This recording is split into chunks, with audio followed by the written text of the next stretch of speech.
नमस्कार. आजच्या साधारणतः 30 नावाला जाणून घेण्याच्या आधी आजचा आपण श्लोक जे आज घेणार आहोत त्या 3 श्लोकांना आधी ऐकूया, श्रवण करूया आणि मग त्यातल्या नावांना जाणून घेण्याचा प्रयत्न करूया.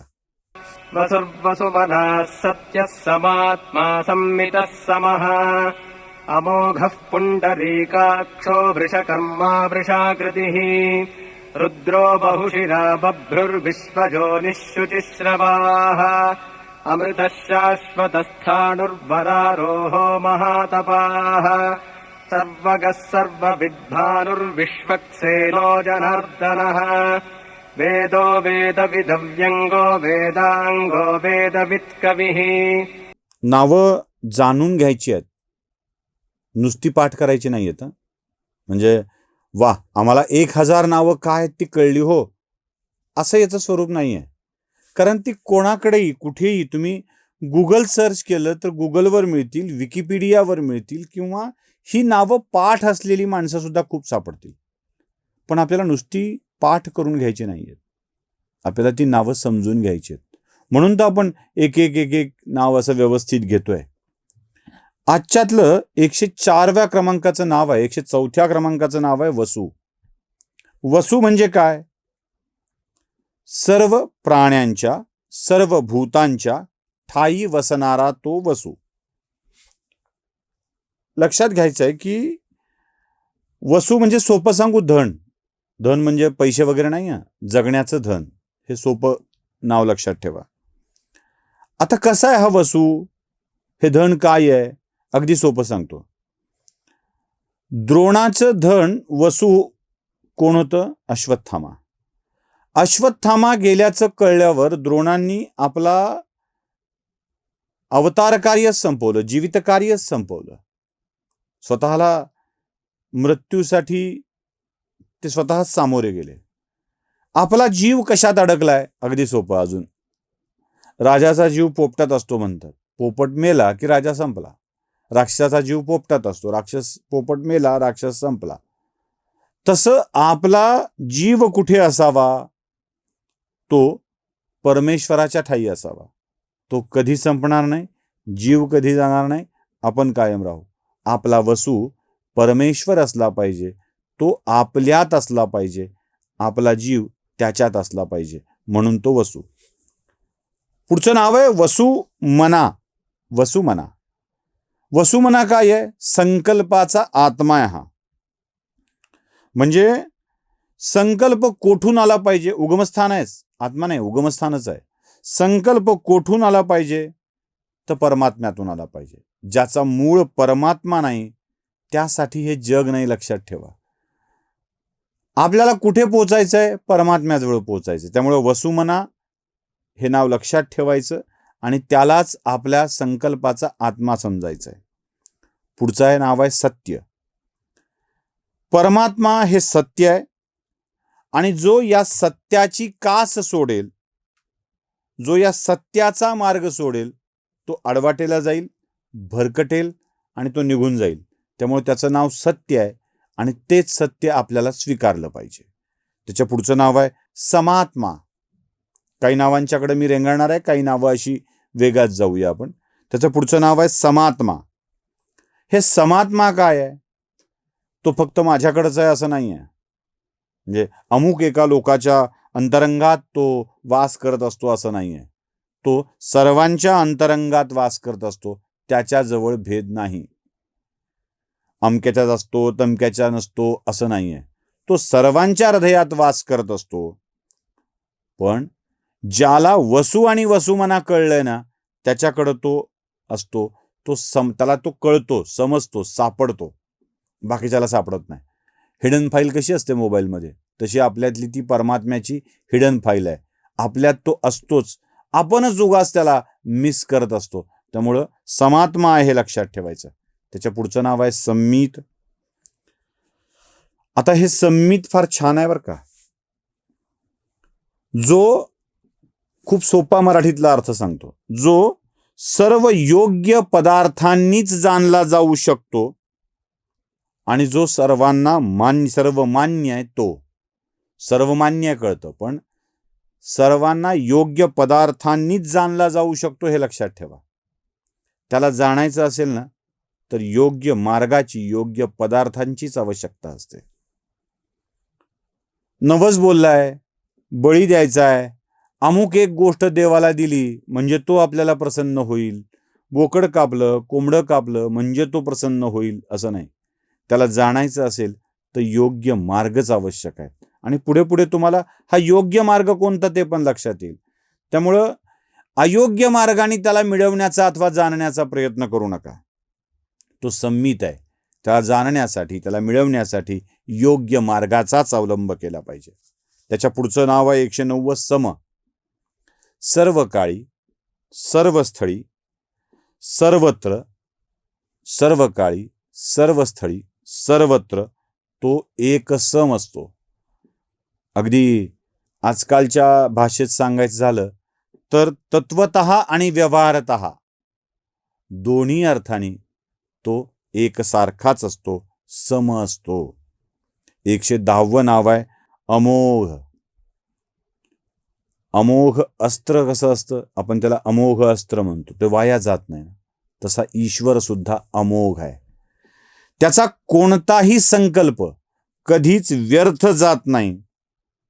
त्यामुळे लक्षात ठेवायचं, आपले संकल्प व्यर्थ जाऊ द्यायचे नसतील. आपले संकल्प का व्यर्थ जातात, आपले संकल्प का अमोघ असत नाहीत, तर लक्षात ठेवायचं, आपल्या संकल्पाला पूर्तीस न्यायचं असेल, त्याला सत्यात उतरवायचं असेल तर त्या संकल्पात परमात्मा असला पाहिजे, तर आपला संकल्प अमोघ होतो. परमात्म्याच्या सामर्थ्याने सगळे संकल्प सिद्धीस जात असतात. त्यामुळं आपल्या संकल्पात तो परमात्मा असला पाहिजे, तो वसू असला पाहिजे, वसुमना असला पाहिजे, सत्य असलं पाहिजे, संमित असलं पाहिजे, समात्मा असलं पाहिजे, तेव्हा ते अमोघ होईल. हे लक्षात ठेवायचं. तेव्हा आपल्या संकल्पात तो असेल तर आपला संकल्प अमोघ होईल. पुंडरीकाक्ष हे एकमेव नाव असं आहे ना जे फक्त नारायणासाठी वापरलं जातं. पुंडरीक म्हणजे श्वेतकमल, अक्ष म्हणजे डोळा, ज्याचा डोळा श्वेतकमलासारखा आहे तो. श्वेतकमल असा शब्द का वापरला असावा बरं?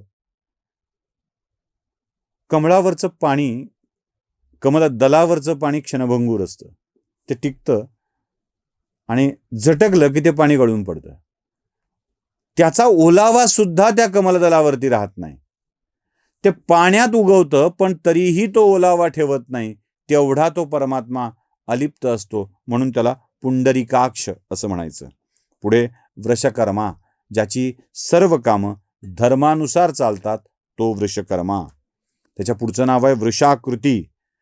धर्मासाठी जो अवतार धारण करतो, धर्मासाठीच जो अवतार धारण करतो तो, म्हणजे त्याचा अवतारच मुळात धर्मासाठी असला पाहिजे अशा स्वरूपाचा तो. त्याच्या पुढचं नाव आहे रुद्र. रुद्र शिवस्वरूप आहे आणि सगळ्यात महत्वाची गोष्ट, अंतिम काळी पापासाठी पश्चाताप करायला लावणार आहे. रुद्र कोण आहे? अंतिम काळी पापासाठी पश्चाताप करायला लावणार आहे. 11 रुद्र आहेत, एकादश रुद्र म्हणून आपण ओळखतो. हे 11 रुद्र कोणते माहित आहेत? एक पंचप्राण म्हणजे 5 प्राण, पंच ज्ञानेंद्रिय आणि एक मन, असे एकादश रुद्र आपल्यात आहेत. आणि हेच रुद्र आपण केलेल्या पापाचा पश्चाताप करायला लावतात. पापाचा पश्चाताप झाला की बऱ्यापैकी त्या ओझ्यातून आपण जराशे मोकळे होतो. या एकादश रुद्राने, कोणते एकादश रुद्राने जीव सोडणे म्हणजे अंतिम काळ आहे. बघा लक्षात घ्या, एकादश रुद्र, पंचप्राण, पंच ज्ञानेंद्रिय आणि मन, एकदा हे निघून गेलं की ते अंतिम काळ आहे. आणि या अंतिम काळात याच एकादश रुद्रांना, पंच ज्ञानेंद्रियांना, पंचप्राणांना आपल्या पापाचा पश्चाताप होतो. हे काम रुद्र करून घेतो. पुढचं नाव आहे बहुशिरा. 115 नाव आहे. शिर, बहु, बहु खूप, शिर मस्तक. बहु म्हणजे किती आहेत? खूप आहेत का अशी? नाही. सूर्य, विद्युत आणि अग्नी हे त्याचे 3 शिर आहेत आणि या 3 शिरांनी तो हे जग चालवतो, म्हणून तो बहुशिरा. पुढे 116वं नाव आहे बब्रू. आता बब्रू वाहन हा एक शब्द आपण ऐकतो. बब्रू म्हणजे काय? तर बब्रू म्हणजे सोप्या भाषेत नीललोहित. नाही कळलं ना? नीललोहित.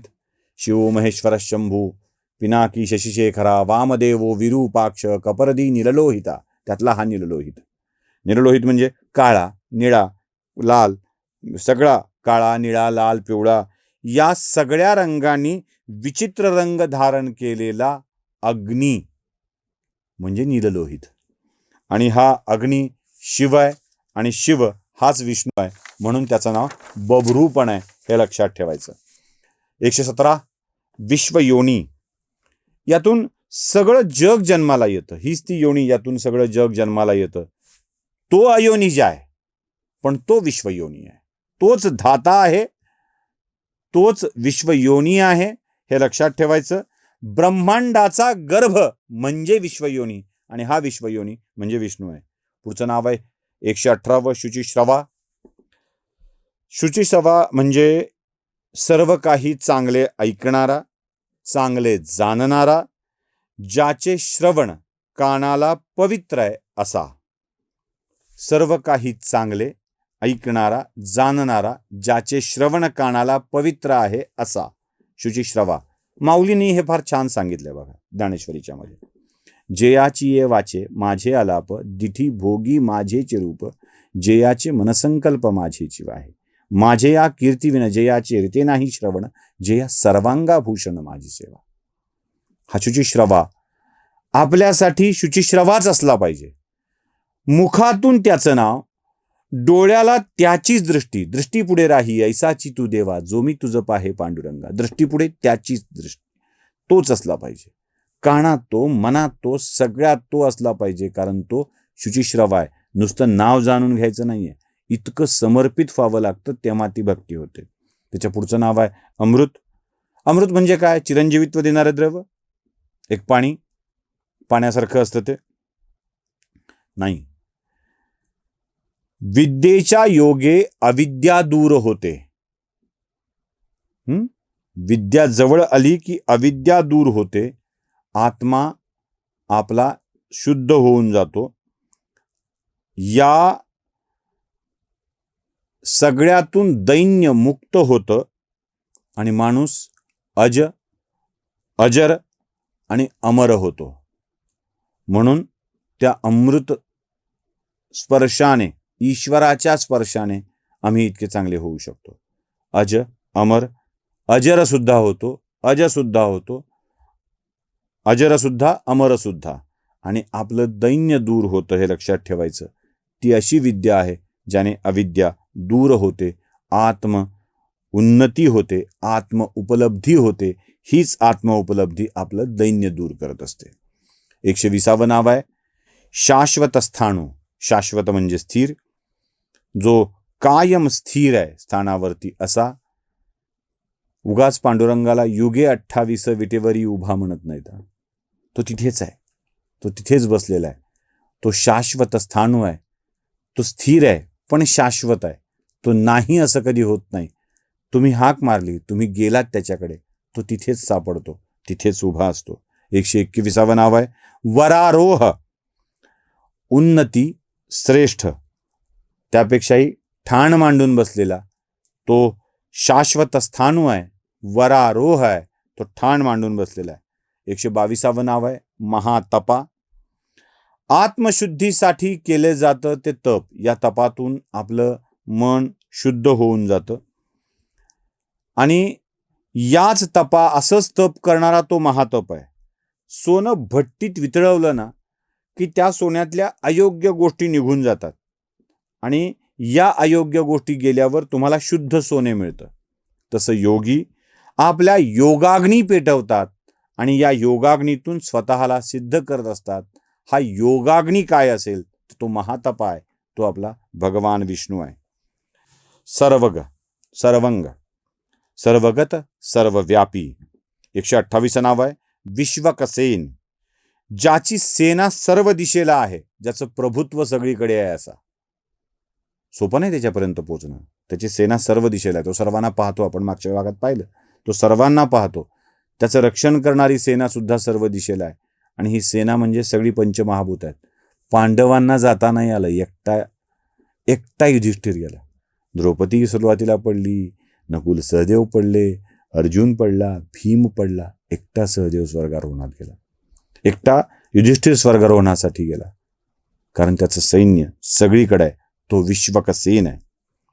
पुढे सर्वविध भानू, 125 नाव आहे. सूर्य, भानू आपण ओळखतो. हा सर्वविध काय आहे? आपला सूर्य हा आपल्या बाह्य रूपाला, बाह्यांगाला, बाह्य प्रदेशाला उजळवून टाकतो. पण हा सर्वविध भानू आपल्या अंतरंगात प्रकाश आणतो. आपला आतला भाग तेजाने भरून टाकतो. तमसो मा ज्योतिर्गमयाची अवस्था आणतो. अंधार दूर होतो आणि तेजाने भरून टाकतो.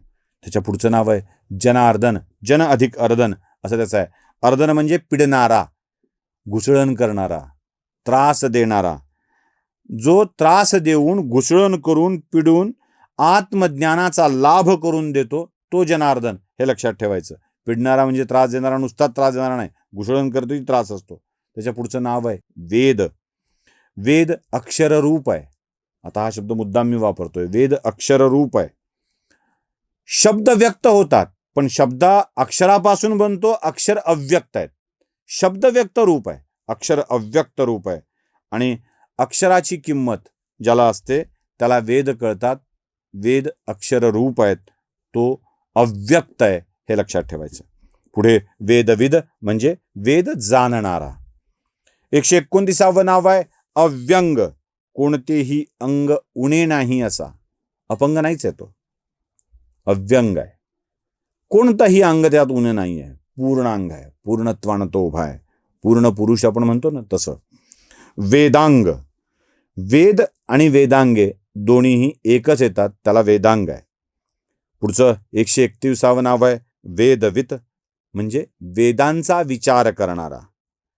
आणि शेवटचं नाव आहे या कडव्यातलं 132 म्हणजे कवी. जे न देखे रवी ते देखे कवी असं म्हटलं जातं. तो तसाच कवी आहे. तो क्रांतदर्शी आहे. क्रांती नाही हा, लगेच क्रांत आणि क्रांती एकच असं म्हणून क्रांती करणारा तो देव, तो क्रांतदर्शी आहे. बंडखोर कविता करणारा वगैरे वगैरे असलं काही नाही. तो क्रांतदर्शी आहे, उत्क्रांत आहे. उभारती घेतो जवळ. तो क्रांतदर्शी आहे. तो पारदर्शी आहे. काही लपून राहत नाही, नितळ स्वच्छ आहे. देहाच्या पलीकडचं आत्म्याचं जगणं काय असतो हे सांगणारा तो आहे. देहाच्या पलीकडचं आत्म्याचं जगणं काय.